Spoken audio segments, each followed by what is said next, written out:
Assalomu alaykum. Men Jabbor Fasliddin Dino tadbirkorlik pedagogika instituti xorijiy til va ingliz tili adabiyoti 3-bosqich talabasiman. Mavzuyimiz This Adventure mavzusi. Bunda asosan birinchi bo'lib paraphrase question beriladi. Ya'ni o'sha paraphrase questionda mavzusi misol uchun yo'l harakatlarining foydalanishda mashinalarning jarimaga tortilishining disadvantage va adventure tomonlari paraphrase shaklida question beriladi. Ikkinchida esa body 1, body 2 paragraflar, ya'ni body 1da o'sha adventure ya'ni misollari beriladi. Misol uchun pulni davlat tomoniga yaxshi to'lab borilish yoki o'sha to'lanadigan puldan yo'llarni yaxshi ta'mirlash va shunga o'xshagan misollar berilib boriladi.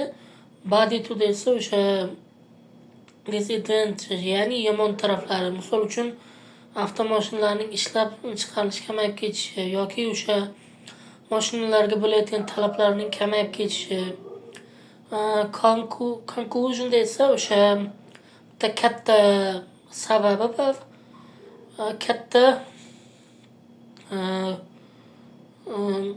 afzal va afzalsiz taraflari yoziladi. General ideada o'sha misollar yoziladi. Misollarda o'sha pul to'lash, yo'llarni yaxshilash, yomon taraflarda esa o'sha mashinalarning kamayib ketishi, soliqlar oqibatida o'sha ishlab chiqarishga bo'lgan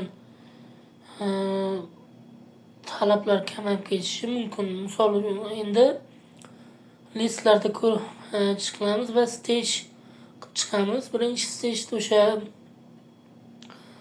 paraphrase question beriladi, ya'ni bunda shaxsiy fikrlar berib o'tilmaydi. O'sha yaxshi va yomon taraflarni aytib o'tib ketaman deb yoziladi. Keyin bunda 40 tadan 90 tagacha bo'lgan so'zlar yoziladi. Ikkinchisida body 1da esa 50 tadan 60 tagacha bo'lgan so'zlar yoziladi. Body 1da o'sha yaxshi tomonliklari, afzal tomonlari yoziladi. Body 2da esa o'sha yomon taraflar yoziladi. Unda ham o'sha 60 tadan 100 tagacha bo'lgan so'zlar yozib boriladi. Unda esa o'sha nima sababdan qulay emasligi va o'sha narsalar haqida yozib boriladi. Keyin conclusionda esa o'sha katta afzallikli va katta afzal emas bo'lgan joylari yozib o'tiladi.